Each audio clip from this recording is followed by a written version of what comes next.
Good morning, VBHS. Happy Friday. Now here's your Pointer Pack news. We'll kick you off with some VBHS news. First, sophomores, we hope the ACT Aspire went well for you. We hope you did your very best, but remember, no test score defines you. Speaking of testing, want to improve your ACT score? Sign up for our summer ACT prep class. The cost is $25 for 9 half days, 8 to noon, right before the June ACT test. Pick up an application in your English class and check your email for more details. Congratulations to the following VBHS students for their placement in the 2021 River Valley Art Competition. Natalie Afazo, Gracie Bowen, Isai Monterosa, Manav Patel, Maylee Sukawan, Avery Huff, Stella Ramirez, and Kelsey Titsworth. First, we wish a peaceful rest to the two public figures last weekend, DMX and Prince Philip. Both made contributions that spurred emotional messages of remembrance on social media. DMX's family announced Saturday that he had died at the age of 50 after a serious heart attack following a reported drug overdose. Prince Philip, husband of Queen Elizabeth II, was the longest-serving royal spouse in British history. He was 99 when he died this weekend at Windsor Castle. After a year's delay, the Tokyo Olympics are set to begin in July with the Paralympics that are scheduled to start in August. Years of planning and billions in television dollars mean Olympic organizers are keen to hold the event without postponing again. But polling in Japan has trended strongly against the Games. More on COVID. European regulators continue to recommend the AstraZeneca vaccine, but said there was a possible link with blood clots and a very small number of recipients. Britain said it would aim to offer alternate vaccines to people under 30. The B.1.1.7 variant, first discovered in Britain, is now the dominant version of the virus in the U.S. The U.S. official warned last year that Emergent, the biotech company that threw out millions of ruined vaccine doses last week, had quality control issues. Calling gun violence in the U.S. an epidemic and an international embarrassment, President Biden last week outlined a few steps aimed at tackling the problem. Crackdown on ghost guns, or guns that come in kits and can evade law enforcement because they don't have serial numbers. Subject firearms that utilize stabilizing braces, which effectively turn pistols into short-barreled rifles, to more regulation. Direct the Bureau of Alcohol, Tobacco, Firearms, and Explosives to release an annual report on firearms trafficking.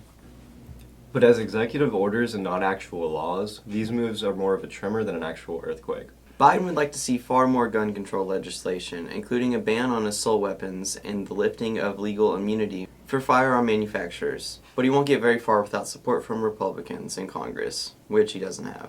Here's a few more big bites on Biden's administration's plate. More than 20,000 children and teenagers are in custody of a government system that is already overstretched. Last weekend, President Biden released a $1.52 trillion budget request from Congress, and he's asking for an 8% increase to fund the climate fight, the IRS, and other social programs. And for a final update, the Biden administration also said they would restart aid to Palestinians, reversing a Trump-era policy. For our foreign affairs update, an apparent Israeli mine attack damaged an Iranian military vessel in the Red Sea, an escalation of recent skirmishes. The Islamic State weakened from its defeat in Iraq. The Islamic State weakened from its defeat in Iraq and Syria has found footholds in Africa and claimed responsibility for several recent attacks. 5 people were fatally shot in South Carolina, including a doctor and 2 of his grandchildren.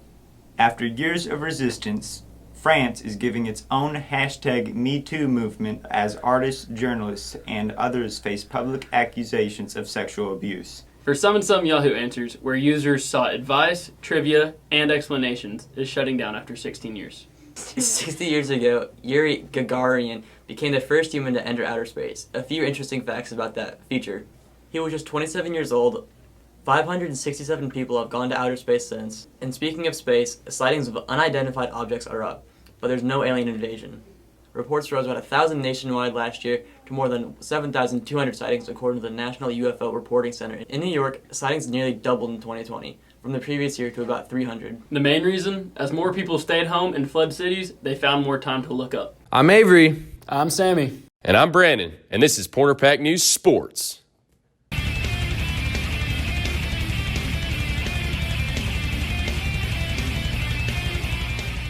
Congrats to the Pointer baseball team. They're now first in the 5A West Conference as they got a sweep over Alma this past Tuesday, and they play today, despite the rain chances, at Poto. As you look at next week's schedule for the baseball team, they'll be on the road both days. As Tuesday, they head at Valonia for a doubleheader, and then on Thursday, they'll go at Fayetteville. Van Buren softball team heads up to Springdale today to take on the Lady Bulldogs. Good luck to you, ladies. Next week, they are accompanying the baseball team and headed up to Valonia Tuesday in a doubleheader and playing at Gentry on Thursday. The boys soccer team played yesterday at Russellville and today at home against Greenbrier. Good luck, boys. As we look at Arkansas sports, the men's baseball team has the number 1 overall ranking, and the softball team is first in the SEC. This has been Pointer Pack News Sports. Hey everybody, it's Brandon Miller back here with some more Pointer Pack News weather. Hope everybody's having a great Friday out there. Unfortunately, we're going to be seeing some rainfall today across the area, which is going to leave high temperatures in the 50s. As we look at the weekend weather, Saturday and Sunday is looking dry, but we are going to be seeing cloudy skies with high temperatures in the low 60s. As we look at next week's weather, at the beginning of the week, we're going to be seeing a warming trend with high temperatures close to 70 on Monday, Tuesday, and Wednesday, but then it looks like those rain chances come back for the rest of the week. As we look at the world weather news, a late season snowfall hit the United Kingdom Monday, April 12th, which left a postcard-like scene across parts of the country. This segment was brought to you by Canola Oil, non-stick cooking spray. The great value. I'm Brandon Miller with Pointer Pack News Weather, signing off. Disclaimer, we are not actually sponsored by Canola Oil non-stick cooking spray. This was only made for entertainment purposes. Thanks for tuning in. Come back next week for another episode of PPN. And have a wonderful weekend, guys. All these faces that I've never known, looking for a place that they can call their own. I don't need much to call it a home. I'm doing just fine. If they need me, I'll be underneath the palm.